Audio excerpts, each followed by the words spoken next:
नमस्कार, मी समृद्धी सुनील जुनवणे, इयत्ता 9वी ब मधील विद्यार्थिनी. कै विमो मेहता प्रशालेतर्फे यावर्षी कोरोनामुळे झालेल्या सद्यस्थितीत स्नेह संमेलनाऐवजी सामाजिक बांधिलकी हा उपक्रम घेण्यात येत आहे. तरी आमच्या ग्रुपला कोविडचा व्यवसायावरील परिणाम हा विषय देण्यात आला. या उपक्रमांतर्गत आम्ही 9वीच्या विद्यार्थिनींनी काही मान्यवरांच्या मुलाखती घेतल्या. याद्वारे आपल्या सोलापूर उद्योग विश्वावर कोरोनामुळे आलेले संकट व उद्योजकांनी त्यावर केलेली मात याचे चित्रांकन त्यांच्या मुलाखती घेऊन केले व त्याचे प्रस्तुतीकरण पुढील व्हिडिओमधून करण्याचा आमचा हा छोटासा प्रयत्न.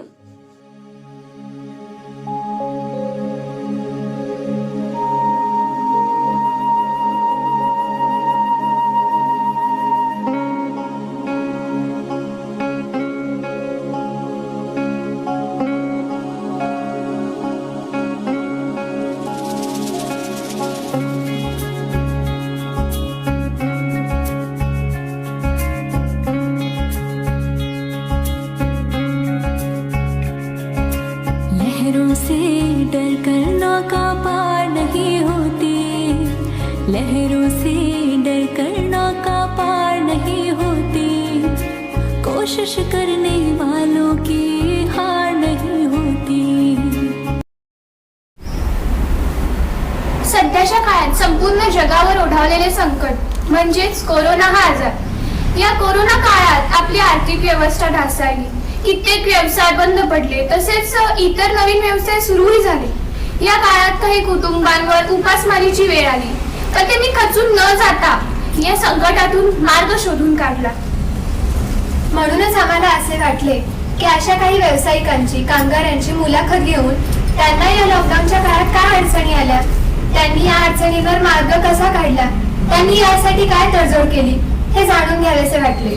म्हणूनच आमच्या शाळेने म्हणजेच कै विमो मेहता माध्यमिक शाळेने हा उपक्रम राबवला. या उपक्रमात आम्ही विद्यार्थी मुलाखतींद्वारे अशाच काही व्यावसायिकांची मुलाखत घेऊन जाणून घेऊ की या लॉकडाऊन मधील त्यांचा अनुभव कसा होता व त्यापासून अशी एक प्रेरणा घेऊ की अशा संकटकालीन काळातही खचून न जाता कसे पुढे जायचे. नमस्कार, मी आकांक्षा सुरेंद्र कुलकर्णी आणि मी समृद्धी सुनील जुनवणे.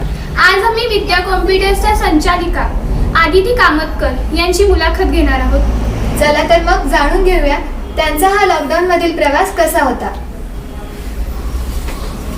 लॉकडाऊन साधारण 22 मार्च पासून चालू झालं. त्याच्या अगोदर बातम्या अशा बऱ्याच येत होत्या की इकडे बंद झालंय, मुंबईत बंद झालंय, तिकडे बंद झालंय, आपल्याकडे काही लॉकडाऊन होणार नाही, आपल्याकडे काही कोरोना येणार नाही, आपल्याकडे तापमान एवढं असतं, उन्हाळ्याचे दिवस होते आणि त्यामुळे असं वाटत होतं की आपल्याला काही प्रॉब्लेम नाही आहे, आपल्यापर्यंत काही हा रोग येणार नाही आहे, आपण अगदी सेफ राहणार आहोत. त्यामुळे अगदी 22 तारखेपर्यंत आमचा क्लास व्यवस्थित चालू होता. आणि जेव्हा असं जाहीर झालं की आय थिंक रविवार होता दुसऱ्या दिवशी आणि त्या दिवशी संचारबंदी लागू केली आणि तेव्हा असं वाटलं की केवळ 1 दिवसाचीच ती संचारबंदी असणार आहे म्हणून. आणि ठीक आहे, आणि त्या दिवशी आमच्या क्लासला तशी सुट्टीच असते, पण तो दिवस संपला आणि पुढे असं झालं की ती कंटिन्यू झाली. मग आठवडा झाला, 15 दिवस झालं, ते काही संपायचं नावच घेईना. मग सुरुवातीला वाटलं की ठीक आहे की 15 दिवसांनी संपेल, 30 तारखेपर्यंत पहिल्यांदा त्यांनी सांगितलं होतं की 30 तारखेपर्यंत आहे संचारबंदी, त्याच्यानंतर मग चालू होईल सगळं. मग ठीक आहे, आपल्याला तर तशीच सुट्टी मिळत नसती, कारण आमचा जो क्लास असतो तो मेनली व्हेकेशनमध्येच जास्त असतो. व्हेकेशनमध्ये आमच्याकडे विद्यार्थ्यांची गर्दी असते, त्यामुळे आम्हाला सुट्टी अशी मिळत नाही. तर आता जर आपल्याला 15 दिवसाची सुट्टी मिळाली आहे तर ती थोडीशी एन्जॉय करूया. ठीक आहे, घरातच बसायचं आहे, घरातच आपण थोडंसं एन्जॉय करूयात असं म्हणून आम्ही ते दिवस तसे सुरुवातीचे मजेत घालवले.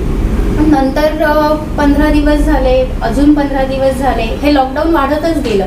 महिना झाला तरी सुद्धा ते संपायचं काही नाव येईना. आणि पेपरमधून तर सारख्या बातम्या अशा की संख्या वाढतीये, आज एवढे बळी गेले आणि एवढी संख्या झाली आणि त्यामुळे टेन्शन पण यायला लागलं. म्हणलं आता हा आपला व्हेकेशनचा महत्त्वाचा पिरियड की ज्याच्यामध्ये बिझनेस, पूर्ण वर्षाचा बिझनेस आमचा याच्यामध्ये होतो, तोच पिरियड जर सगळा पूर्ण गेला तर पूर्ण वर्ष आपलं कसं जायचं, बाकीचे सगळ्या गोष्टी तर असतातच ना.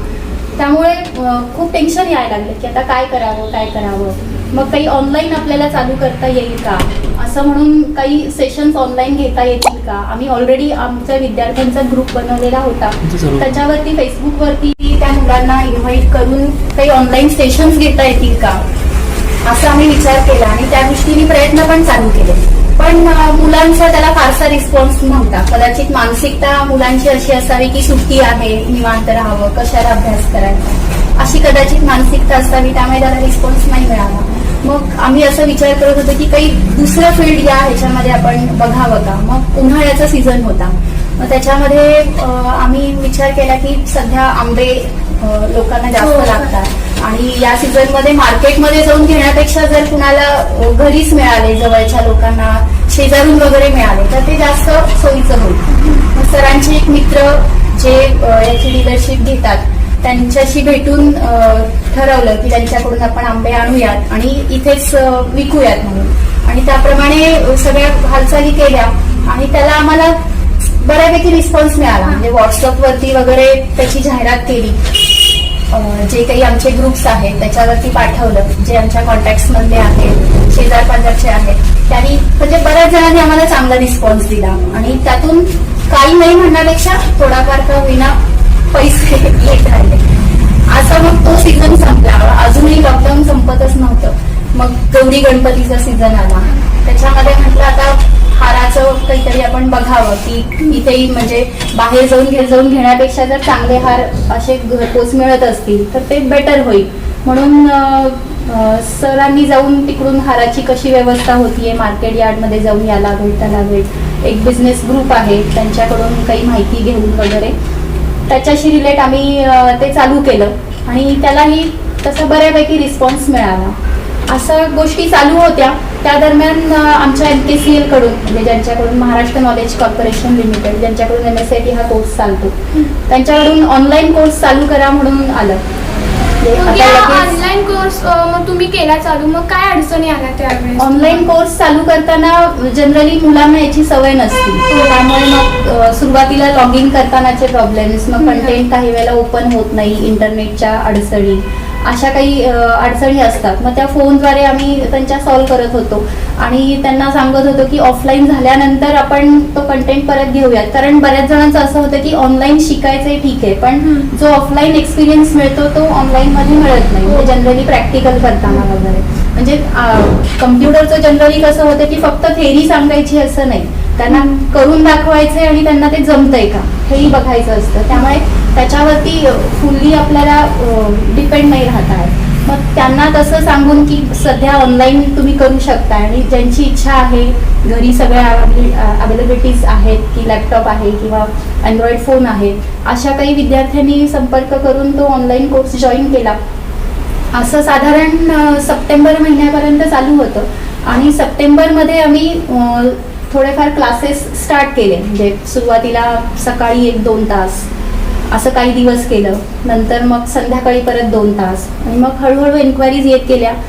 त्याच्या दरम्यान आमचा फॉलोअप चालूच होता की आम्हालाही परमिशन मिळावी, कारण काही जणांचं काही दुकानं वगैरे अशी चालू झाली होती एका स्पेसिफिक ड्युरेशनमध्ये, 9 ते 2 म्हणा, 5 ते 7 म्हणा, अशी काही जणांना परमिशन मिळाली होती. मग आम्हालाही सगळे जे काही त्यांचे इन्स्ट्रक्शन्स आहेत, डिस्टन्स ठेवायचंय, मास्क कंपल्सरी, सॅनिटायझेशन वगैरे, तर या सगळ्या गोष्टी फॉलो करून आम्हालाही परमिशन मिळावी यासाठी सारखा फॉलोअप चालू होता. कधी महापौरांकडे, कधी जिल्हाधिकाऱ्यांकडे असं चालू होतं. आणि मग आम्हाला ऑक्टोबरमध्ये ॲक्च्युअल परमिशन मिळाली आणि मग आम्ही ऑफलाईन चालू केलं. मग याच्यामध्ये तरी सुद्धा म्हणजे कसं होतं की पालकांच्या मनात थोडीशी भीती होतीच की म्हणजे आपण पाठवावं का नाही पाठवावं. म्हणजे चालू झालंय हे ठीक आहे, पण फ्लो तेवढा नव्हता की जसं आता आमचं जे काही नुकसान व्हेकेशन बॅचमुळे झालेलं आहे ते अर्थातच लगेच भरून निघण्यासारखं नव्हतं, पण का होईना 4 मुलं येत होती, त्यांचे क्लासेस आमचे चालू झालेले होते. जे काही एक तुमचे क्लासेस तुम्ही सुरू करत असताना तुमच्या कुटुंबियांचं काय मत होतं, त्यांनी तुम्हाला कशा प्रकारे सहयोग केला? कुटुंबियांचं मत म्हणजे काय की सुरुवातीला तरी असं होतं की आपण नाही सेफ राहायला पाहिजे, पैसे काय आज आहेत उद्या नाही, घरातच बसलेलं बेटर.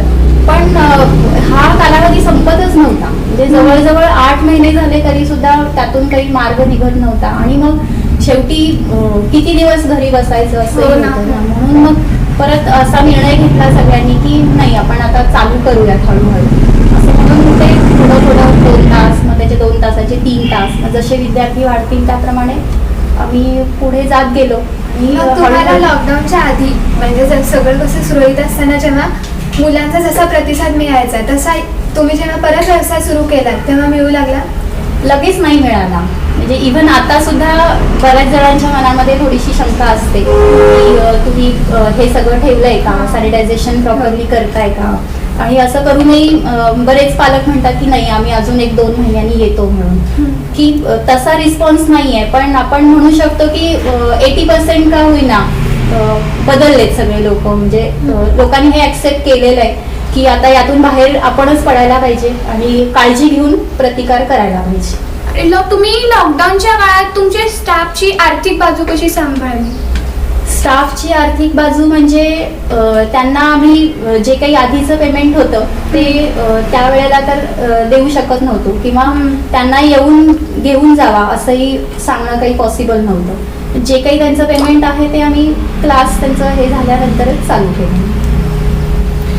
आणि तुम्ही आता धावपळीच्या जीवनातून एकदम विश्रांती मिळाल्यावर तुम्ही लॉकडाऊनच्या काळात काय केलात? म्हणजे लॉकडाऊनच्या काळात म्हणजे काय वेळ घालवायचा म्हणजे काय, वेळ जातच होता. असं काही झालं नाही की खूप आम्ही निवांत पहिल्या बसलो. पहिल्या काही दिवसांमध्ये काही वेगवेगळे पदार्थ बनवले मुलांच्या आवडीचे आणि त्यांच्याबरोबर खेळणं म्हणा, की ज्याला जनरली कधी वेळ मिळत नाही. की एखाद्या वेळेस कॅरम वगैरे असं घरी बसून खेळलं जातं, पण बाहेरचे जे खेळ असतात की लगोरी म्हणा, असे काही खेळ आम्ही मुलांबरोबर त्यावेळेला खेळलो. बॅडमिंटन असेल, मग मजा येत होती. म्हणजे तेवढंच मुलांनाही म्हणजे कधी असं मिळालं आणि आम्हालाही कधी मिळालं नाही.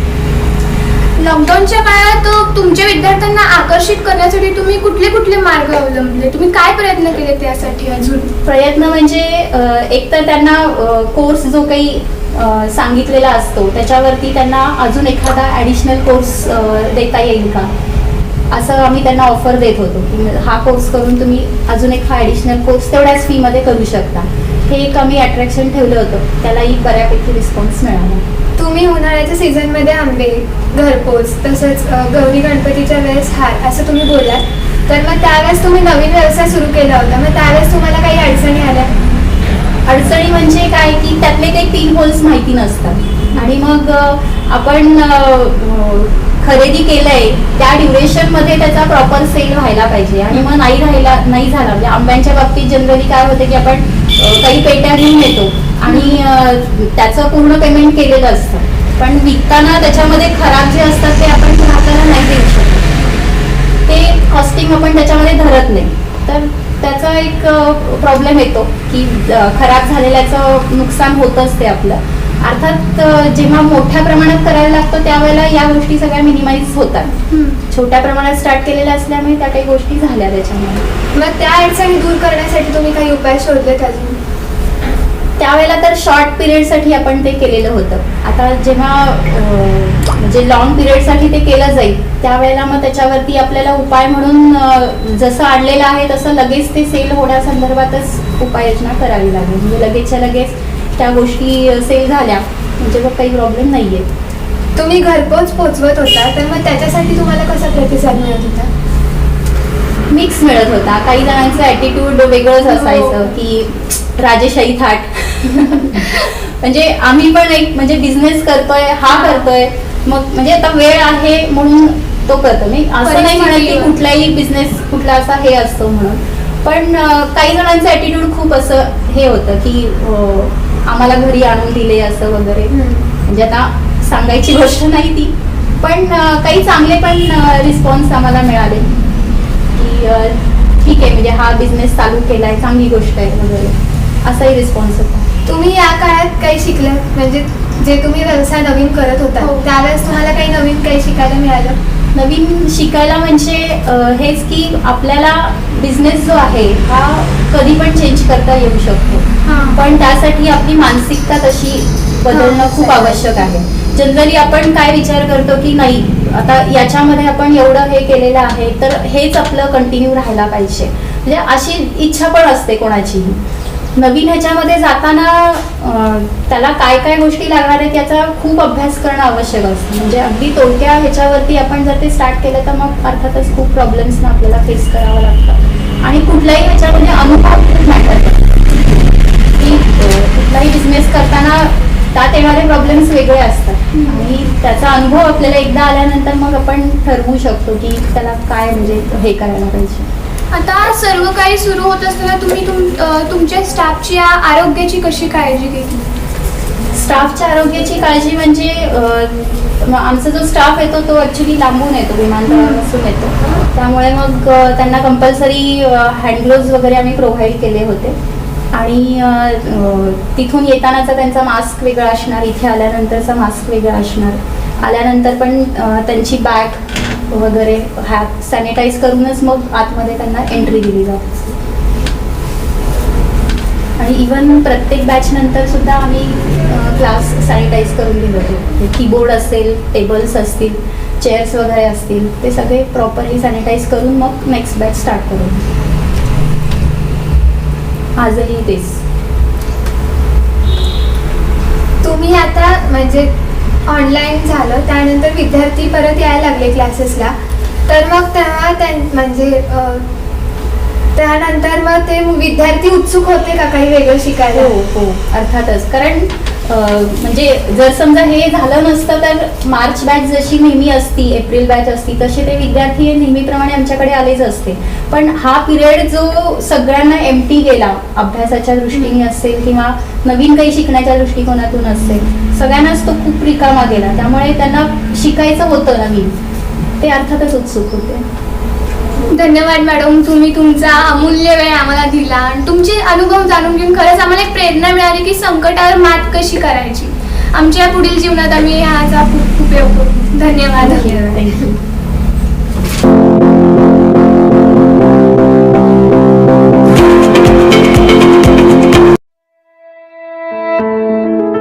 मी आकांक्षा कुलकर्णी, कै वि मो मेहता शाळेची विद्यार्थिनी. आज आम्ही शाळेच्या सामाजिक बांधिलकी या उपक्रमाअंतर्गत आरजी कोल्हापुरे यांची मुलाखत घेण्यासाठी आरजी कोल्हापुरे मॅन्युफॅक्चरिंग युनिटला अक्कलकोट MIDC येथे आलो आहोत. माझ्याबरोबर आहे माझी सहकारी सेजल येणे. चला तर मग आपण त्यांच्या फॅक्टरीला भेट देऊया.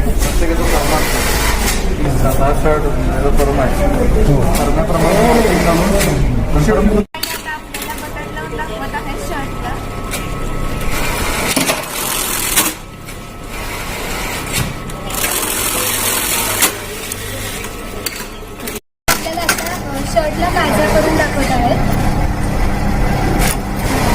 ही काढी करायची मशीन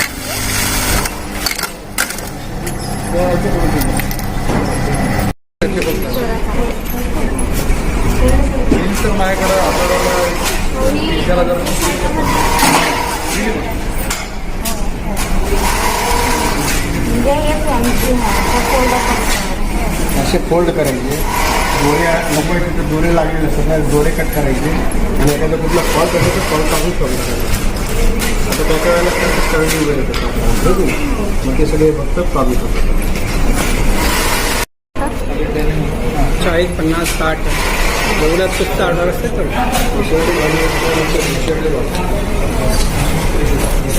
तुम्ही कोणत्या मशीन कटिंग करता? थोडं बजेट वाईज पण चालतं, बजेट वाईज पण चालतं. अजून भारी करू शकतो. 95 नंबर का? अच्छा, कॅरेक्टरमध्ये असतात काय आलंय कुठला 1995 नंबरचा घाट कार्यामध्ये इथं बरोबर ते निघते. आपण बघता हा सगळा स्कूल युनिफॉर्मचा माल आहे. सध्या कोरोना काळामध्ये हा इथेच आहे. आपण आशा करूयात की जून महिन्यामध्ये हा माल प्रत्येक विद्यार्थ्याच्या अंगावर असेल आणि सॅम्पल तयार होऊन मग तुम्ही दुसरीकडे शिवायचं.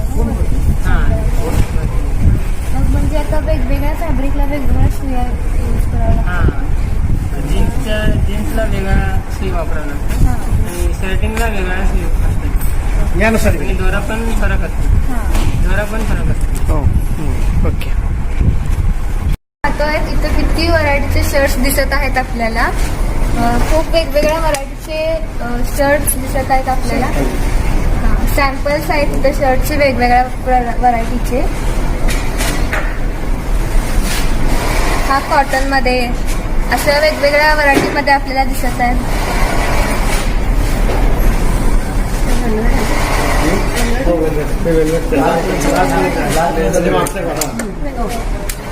हा वेल्वेट मध्ये आहे. हा ब्लेझर आहे वेल्वेट मध्ये. डिझाईन पण केली आहे. तुला आवडला आकांक्षा? आणि हा वेल्वेटचा आहे. आणि हा कुर्ता पण आहे. किती छान आहे. ह्याच्या ह्यामध्ये वेगवेगळे कलर पण असू शकतात. किती छान प्रकारे डिझाईन केली आहे हे आपल्याला दिसत आहे. हा कटिंगसाठी आलेला रोल आहे. तिथे कट केले जातात आणि इथे कट करून पीसेस ठेवले जातात आणि हे पीसेस नंतर सॅम्पलला शिवायला दिले जातात. त्यात असं मार्किंग केलं जातं पण दाखवतो जोडीला. बघा इकडे आता कुठलं सॅम्पल पास झालं त्या सॅम्पल इथं दिलं की त्याप्रमाणे पॅटर्न असतात सगळे. आधी काढले साईजवर हे सगळे साईजवर आहे. 4 नंबरचं हे 5 नंबरचं 6 नंबर असे बरोबर ॲडजस्ट करतो जेणेकरून कुठलेही घेऊ नये. मिनिमम वेस्टेज तर ह्याप्रमाणे पहिला मार्किंग करून घेतात. नंतर मग असं एवढं गट्टा तयार होतो. एकावर एक लेअर टाकतात. ते वट होतं सगळ्यात काढून ह्याच्याप्रमाणे कटिंग होतं.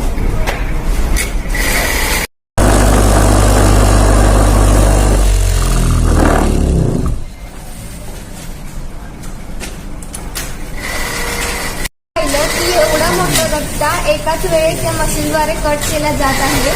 असेच या शर्ट पीसचं सुद्धा कटिंग होत असतं. स्कूल युनिफॉर्मचं हे सगळं रॉ मटेरियल आता इथे स्टोअर करून ठेवलेलं आहे. हे सगळं स्कूल युनिफॉर्मचं रॉ मटेरियल आपल्या समोर बॉक्स केले जातात. त्याच्यामध्ये पॅकिंग करून शर्ट ठेवले जातात. पॅकिंग बॉक्स आहे. कापडाच्या कटिंग मधून वेस्ट झालेलं सगळं इथे ठेवलं जातं.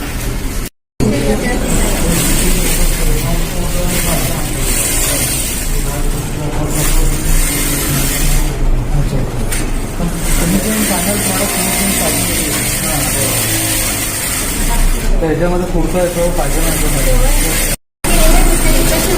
शिवले जात आहे ते आपण बघत आहोत. पूर्ण तापलेलं असतं.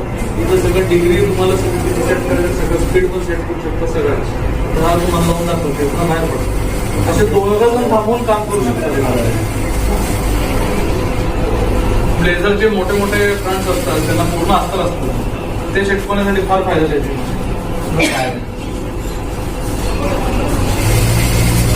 गरम झाली पूर्ण चिटकून बाहेर रेग्युलर टेम्परेचर वाढत चालू आहे. आता 74-75 डिग्री आहे बरं का. ही 150 डिग्रीला पोहोचली आहे की मशीन वर्किंग मध्ये झाली. हे याच्यात चिटकवलेलं आहे बघा. काला हे काला याच्यात चिटकवलेलं आहे. टेम्परेचर कमी आहे ना म्हणून ते चिटकलं.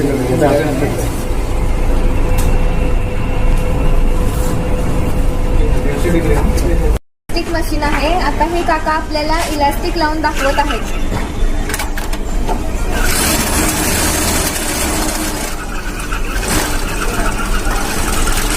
अशा प्रकारे इलास्टिक लावून आपल्याला मिळते.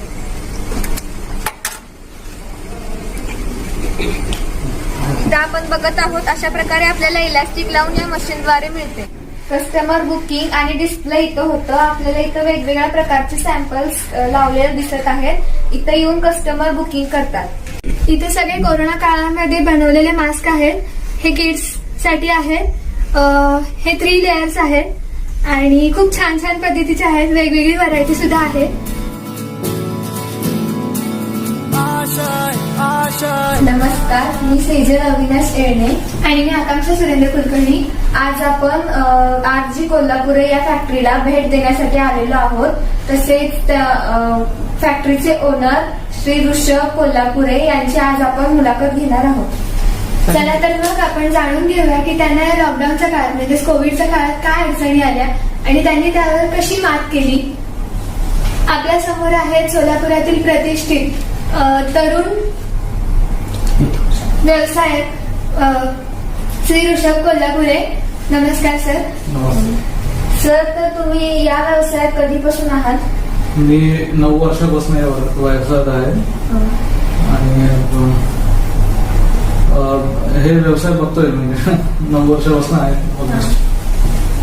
आमचा व्यवसाय सुरू झाला 1971ला. म्हणजे माझा मोठा भाऊ दोघं मिळून चालू केलं. नंतर मी 1985ला वेळावर स्वतःच चालू केलं माझं स्वतः आरजी कोल्हापूर यामध्ये. आपण आपल्या व्यवसायाबद्दल थोडी माहिती सांगाल? म्हणजे तुमच्याकडे कुठून प्रोडक्ट्स येतात, तुम्ही कसे सप्लाय करता, त्याचं तुम्ही उत्पादन कसं करता? आमचे जे फॅब्रिक्स असतात ते सगळे अहमदाबाद, जे कॉटन फॅब्रिक्स येतात ते सगळे अहमदाबादवरून येतात. अहमदाबाद म्हणजे गुजरात साईडने येतात. म्हणजे पॉलिस्टर आणि जे हे असतात इथनिक वेअर जे आपण लग्नासराईत वगैरे घालतो ते मुंबई साईडनं असं येतं सगळे. ते फॅब्रिक्स इथं आल्यानंतर आम्ही त्याची डिझायनिंग करतो, त्याचे सॅम्पल्स काढतो, त्यानंतर इथं त्याचं प्रोडक्शन होतं. मग पुढची स्टेज मार्केटिंग आणि सेल्स तशी होती. तुम्ही तुमचे प्रोडक्ट कुठे कुठे सप्लाय करता, म्हणजे सेल कुठे करता? आम्ही ऑलमोस्ट आता महाराष्ट्रातला आपला अहमदनगर जिल्हा, नाशिक जिल्हा, सांगली, सातारा, पुणे जिल्हा, सोलापूर जिल्ह्यातही आम्ही सगळीकडे माल देतो. याच्या व्यतिरिक्त आमचे एजंट्स कर्नाटकमध्ये पण आहेत. कर्नाटकमध्ये ते सेल्स करतात आणि चेन्नई साईड, तमिळनाडू साईडला आम्ही डिस्ट्रीब्युटरशिप पण दिलेली आहे, तिथेही आमचा माल जातो. तर मग जागतिक महामारीच्या काळात तुमच्या व्यवसायावर परिणाम झालाच असेल, मग त्याबद्दल तुम्ही थोडी माहिती द्याल का? त्यावेळेस आमचा युनिफॉर्मचा सीझन बिझनेस आहे, सिझनेबल बिझनेस आहे. युनिफॉर्म आम्ही त्यावेळेला बनवून ठेवला होता. काय म्हणजे 80% आम्ही स्टॉकिंग करून ठेवलं होतं, पण लॉकडाऊन झाल्यामुळं तो सप्लाय होऊ शकला नाही. तर तो एक आम्हाला मोठा लॉस बसला होता. पण त्यातनं आम्ही आता बाहेर पडतोय. जसं लॉकडाऊन निघालं तसं. म्हणजे लॉकडाऊन मध्ये तुम्ही मास्कचे उत्पादन घेतले? हा, पर्यायी म्हणून आम्ही मास्कचं उत्पादन घेतले, फक्त वर्कर्सला काम मिळावं म्हणून. आणि त्यांचं म्हणजे जे अडचणीत होते बरेचसे लेबर्स होता सोलापूरमध्ये तुम्ही बघता, त्यांचे फार म्हणजे खायचे पण प्रॉब्लेम चालले होते. त्यांना मी सुरुवातीला लॉकडाऊनच्या वेळेला ऍडव्हान्सेस पण दिले. नंतर आम्हाला परमिशन भेटले फॅक्टरी ओपनिंगची. आम्ही लिगली परमिशन घेऊन त्यांची वर्करची त्यावेळेचे नियम होते की वर्करची सोय इथंच करायची पूर्ण फॅक्टरीमध्ये. त्यांची सोय इथं केली, त्यांना आम्ही काम दिलं आणि ते ऑलमोस्ट एक 10-15 दिवस इथंच राहत होते फॅक्टरीमध्ये. त्यांचं जेवणाचं सगळं आम्ही बघितलं होतं. आणि आम्ही मास्क डिफरंट टाइप्स ऑफ मास्कचं प्रोडक्शन करून आम्ही नो प्रॉफिट नो लॉस वरती त्यावेळेला बिझनेस केला. फक्त वर्करला पेमेंट्स मिळावं, म्हणजे त्यांचं घर चालवं, त्याच्यासाठी आम्ही केला फक्त. कोरोना काळामध्ये तुम्ही तुमच्या म्हणजे कामगार इथे राहत होते 15-20 दिवस, तर त्यावेळेस तुम्ही कोणकोणती काळजी घेतली त्यांची? आम्ही म्हणजे बाहेरच्या कुठल्याही वर्कर किंवा माणसाला त्यांना भेटण्यास आम्ही अलाउड नव्हतं त्यांना अजिबात. आणि बाहेर आमचं जे प्रोडक्शन होत होतं ते आम्ही पूर्णपणे स्टॉप केलं होतं. फक्त इन हाऊस जे प्रोडक्शन होतं तेवढं आम्ही चालू ठेवलं होतं. बस बाकी मास्क वगैरे ते बंधनकारक होतं सगळं. सॅनिटायझेशन, फुल बॉडी सॅनिटायझेशन, आम्ही डोम पण थांबवला होता, सॅनिटायझर स्प्रे मारत होते. असं आम्ही आमच्या परीने पूर्ण प्रयत्न केला, म्हणजे जेणेकरून ते वर्कर्सला पण काय होऊ नये आणि त्यांच्याकडनं फॅक्टरी ओनर्स पण अडचणी देऊ नये. मग तुम्ही पर्यायी व्यवसाय मास्कचं चालू केलं होतं, मग त्याची मागणी कशा प्रकारे होती? आम्ही सुरुवातीला जॉब वर्किंग बेसिसवरती केली होती. म्हणजे सेल्स मध्ये आमचं त्याच्यात काय हे नव्हतं. फक्त आम्ही त्यांना एक पीस रेट प्रमाणे जे होतं जॉब वर्क म्हणतात त्याला, कॉन्ट्रॅक्ट बेसिसवरती आम्ही करून देत होतो. पण ती सुद्धा आम्ही नो प्रॉफिट नो लॉस वरती केलं. जसं हळूहळू आम्हाला एक एक्सपिरियन्स आला की मास्क काय असतं आणि कसं बनवायला पाहिजे तो आणि काय असतं. नंतर आम्ही आमच्या स्वतःचं सेल चालू केलं आणि तो चांगला आहे. म्हणजे सेल असं अजून पण त्याला चांगली डिमांड आहे. त्यावेळेला पण होती आणि अजूनही चांगली डिमांड आहे. मग व्यापारी वर्गाबरोबरच काही चॅरिटेबल ट्रस्ट कडून मागणी होती का मास्कसाठी? हा, आम्ही सोलापूरच्या बरेच असं चॅरिटेबल ट्रस्ट नाही, पण असं सोलापूरच्या बरेच पोलीस अधिकारी असतील जे आमच्या ओळखीचे होते किंवा गरीब लोक असतील त्यांना आम्ही मास्क त्यावेळेला फ्री ऑफ कॉस्ट दिले होते सगळ्यांना. जेणेकरून मास्क एकच असं आहे की ज्याने ते काळजी घेऊ शकतो, कोरोनापासून प्रोटेक्टेड राहू शकतो. तुमचा आता सध्या स्टाफचं किती, म्हणजे स्टाफ केवढा आहे तुमचा? माझ्याकडे टोटल 60 वर्कर्स काम करतात इथं. ते थोडं फ्लक्च्युएटिंग असतात, 50 होतात कधी 60 होतात, चालू असतं ते. इन हाऊस 50 आहेत. मग बाहेर तसं जॉब वर्किंग कॉन्ट्रॅक्ट बेसिस वरती अजून एक 20-30 होतात. तुम्हाला आधी जसा प्रतिसाद मिळायचा तसं या कोरोना काळामध्ये तुम्ही मास्कचे जेव्हा उत्पादन घेत होता, प्रोडक्ट तयार करत होता, तेव्हा मिळत होता? काय म्हणून प्रतिसाद मिळत होता का, म्हणजे लोकांकडून तेवढा तुम्हाला नफा तोटा? नाही तसं नाही. व्यवसाय तर बंदच होता ना तुमचा, मग तुम्ही कुटुंबासोबत पण खूप वेळ घालवलाच असेल. हो. मग त्या म्हणजे त्या वेळ घालवल्याबद्दल तुम्ही थोडं सांगाल? आम्ही लॉकडाऊन चांगलंच एन्जॉय केलं. आम्ही भरपूर म्हणजे आम्हाला कधी असा वेळ मिळालाच नाही कुटुंबाबरोबर राहण्यासाठी. आम्ही सगळे एकत्र होतो. आम्ही आहे आता आम्ही त्यावेळेला होतो 4 आणि आता आहे 5 मेंबरची फॅमिली. तर त्यावेळेला आम्ही भरपूर एन्जॉय केलं चौघच होतो घरात. त्यामुळे आम्ही म्हणजे गेट टुगेदर करत होतो, गेम्स खेळत होतो, कार्ड्स खेळत होतो. आम्हाला हवं ते आम्ही केलं. त्यावेळेला प्लांटेशन्स केलं. तुम्हाला त्या काळात काही अनुभवायला मिळालं, काही शिकायला मिळालं नवीन? प्लांटिंग प्लांट्स बद्दल मला फार आकर्षण निर्माण झालं. मला एवढं मी म्हणजे प्लांटेशनचं एवढं नव्हतं आयडिया. मी युट्यूब बघत होतो, टाइम होता भरपूर. युट्यूबवरती व्हिडिओ बघून प्लांट्स कसं करायचं, त्यांना कसं जगवणे, त्यांचं खत पाणी काय असतं त्याची आयडिया चांगली मिळाली. त्याच्याबद्दल आम्हाला अटॅचमेंट निर्माण झालं, ते एक शिकायला मिळालं. तुम्ही सोलापुरातील विश्व उद्योगाविषयी काही सांगाल?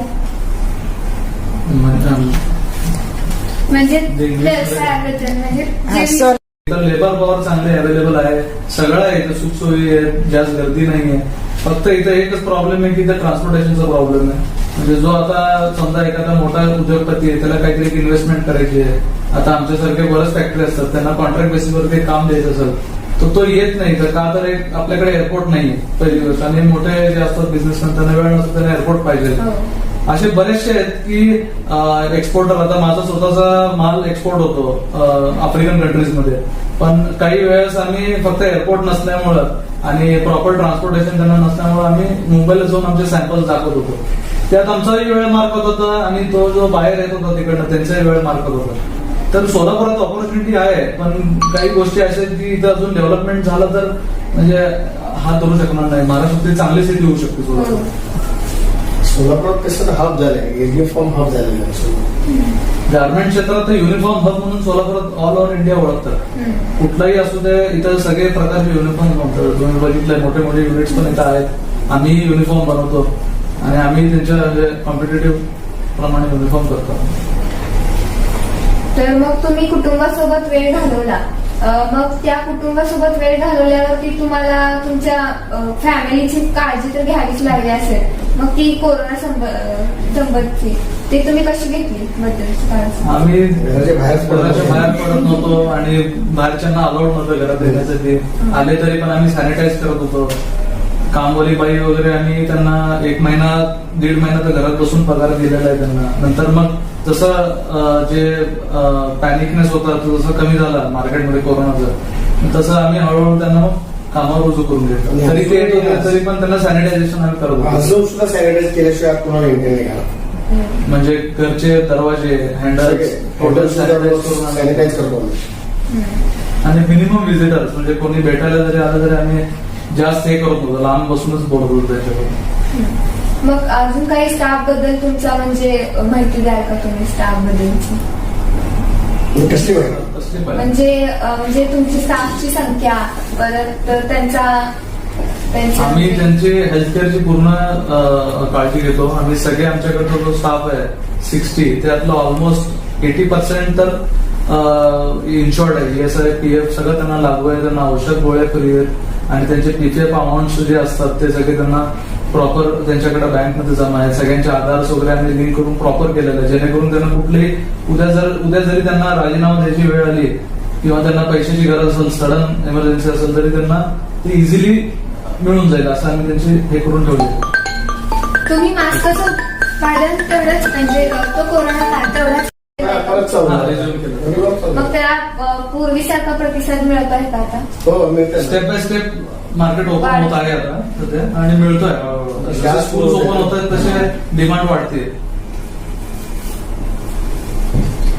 तुम्ही आता म्हणजे या व्यवसाय क्षेत्रामध्ये तरुण पिढीला सुद्धा खूप मोठी संधी आहे, तर मग तुम्ही त्यांना काही संदेश देणार?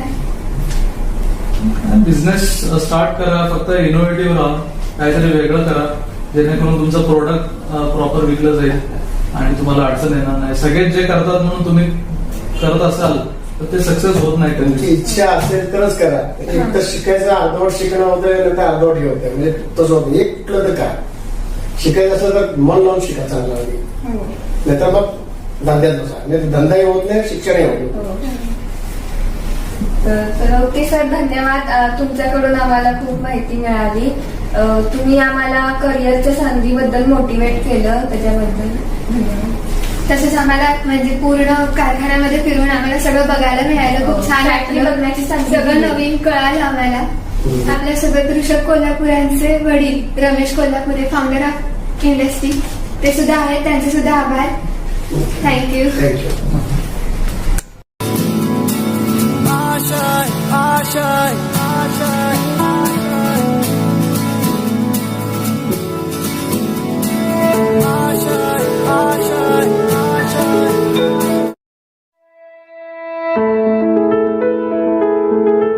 नमस्कार, मी समृद्धी सुनील जुनवणे. आणि मी सैजुल अविनाश एरणे. मी समृद्धी सुनील जुनवणे. आणि मी सैजुल अविनाश एरणे. आज आम्ही सामाजिक बांधिलकी या उपक्रमाअंतर्गत सद्गुरू कलेक्शनच्या प्रोप्रायटर सौ ज्योती हंसकी यांची मुलाखत घेणार आहोत. तसेच कोरोना काळात त्यांना आलेल्या अडचणी व त्यांनी त्याच्यावर केलेली मात आम्ही या मुलाखतीद्वारे जाणून घेणार आहोत.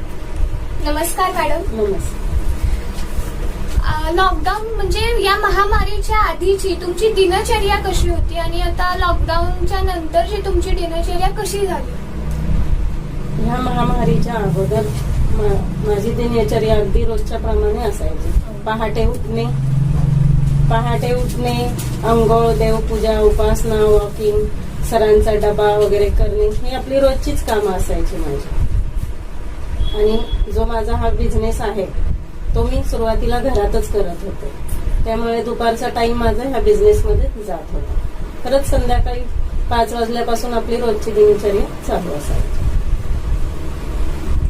तर मग लॉकडाऊनच्या काळात तुम्हाला असं कोणत्या अडचणी आल्या की तुम्हाला दुकानाच्या स्वरूपात व्यवसाय सुरू करावा लागला?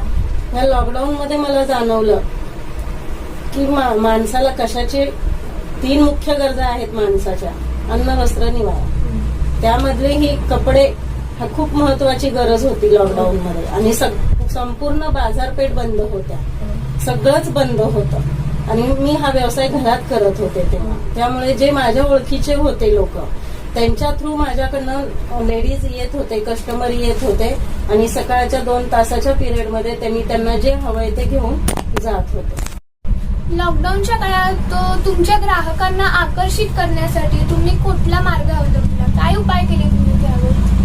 मला तेव्हा ती गरज पडली नाही. लॉकडाऊनच्या काळामध्ये ग्राहकांना आकर्षित करण्याची गरज पडली नाही, कारण की ही खूप महत्वाची गरज होती त्यांची. त्यामुळे मी तेव्हा त्यांना काही आकर्षित करण्यासाठी काही केले नाही. मी फक्त त्यांच्या गरजा पुरवल्या बस. जेव्हा सरकारने लॉकडाऊन जाहीर केला तेव्हा आता आपला उदरनिर्वाह कसा होईल अशा प्रकारचे प्रश्न तुमच्या मनात निर्माण झाले? हो, झाले ना. कारण की सर्व बंद होतं, सगळेजण घरात बसून होते. अशा वेळेस आपली महत्वाची गरज काय असते? कपडे, अन्न, वस्त्र, निवारा हेच गरज आहे आपली.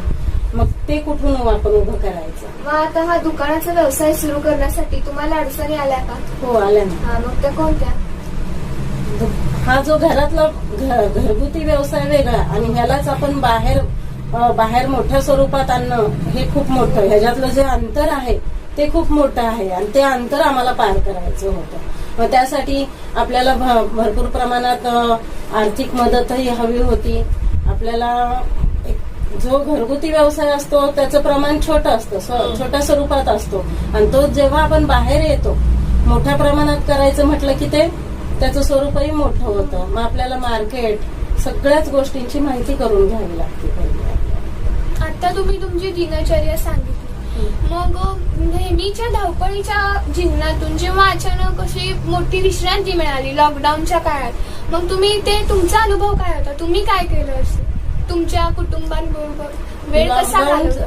जेव्हा आपण सगळेजण घरात बसलो होतो तेव्हा एक थोडे दिवस खूप छान वाटलं की सगळेजण घरात आहोत, आपण करतो, मनाला आवडेल ते करणे, खाणे, आराम करणे, टीव्ही बघणे, जुने पिक्चर बघणे, जुनी गाणी बघणे, जुनी मराठी उत्तम नाटकं बघणे, हे थोडे दिवस छान वाटलं. पण नंतर हळूहळू त्याचा कंटाळा यायला लागला. मग तुम्ही लॉकडाऊन मध्ये तुमच्या कुटुंबांची काळजी घेतली असेल, हो. ती कशी घेतली तुम्ही? जशी आता सगळेजण घेत होते तशीच. लॉकडाऊन जे दुकान चालू केलंय तुम्ही, मग ते दुकान चालू करताना ग्राहकांची पण काळजी घ्यावीच लागली घ्यावीच असेल. लागते. हो, घ्यावीच लागते. त्या ग्राहकांची काळजी घेतलीच असेल, मग हो. ती कोणत्या प्रकारे घेतली? प्रत्येक वेळेस सॅनिटाईज करणे, एक कस्टमर आत असेल तर दुसऱ्या कस्टमरला थोडा वेळ बाहेर थांबवणे आणि कंपल्सरी मास्क घालूनच आतमध्ये येणे, हे नियम मी काटेकोरपणे पाळलेले आहेत आणि मी स्वतःची अँटीजेन टेस्ट करून घेतलेली आहे. हो. तुमच्या नवीन दुकानामध्ये ग्राहकांसाठी कोणकोणते व्हरायटीज उपलब्ध आहेत? लेडीज वेअर मध्ये जे काही प्रकार आहेत ते सगळे माझ्या दुकानात मी ठेवलेले आहेत. तुम्हाला लेडीज वेअर मध्ये फॅन्सी जीन्स, वेस्टर्न टॉप मिळतील, वेस्टर्न कुर्ती, इनर वेअर, जे काही ऑल लेडीज वेअर मध्ये आहे, साडी असू दे, काही ड्रेस असू दे, काही जीन्स टॉप, काही असू दे, सगळे माझ्याकडे अवेलेबल आहेत. तुमचे शिक्षण BA BEd झाले आहे. हो. मग तुम्हाला म्हणजे या क्षेत्राकडे तुम्ही कशा वळाल्या? ह्या क्षेत्राकडे मी तुला सुरुवातीला जसं सांगितले की मी 4 वर्षापूर्वी हा व्यवसाय घरगुती जर सुरू केला तर मग मला ह्याच्यामध्ये जास्त इंटरेस्ट यायला लागला. त्यामुळे मग आणि लॉकडाऊन मध्ये माझी ती गरज भासली मला, त्यामुळे मी हा व्यवसाय पुढे जो घरगुती होता तोच मी बाहेर मोठ्या स्वरूपात सुरू करण्याचं ठरवलं. मग तुम्हाला या व्यवसाय सुरू केला, पण तुम्हाला मग ग्राहकांचा चांगला प्रतिसाद मिळाला का? हो, मला ग्राहकांनी सुद्धा उत्तम प्रतिसाद दिला आणि माझ्या घरच्यांनी सुद्धा मला उत्तम साथ दिली. धन्यवाद मॅडम. नमस्कार. तुमची मुलाखत घेऊन आम्हाला खूप आणि तुमच्या विचारांनी आम्हाला खूप प्रेरणा मिळाली. तुमच्यासारख्याच अनेक गृहिणी महिलांना पण खूप प्रेरणा मिळेल तुमच्या या मुलाखतीद्वारे. तर थँक्यू. धन्यवाद.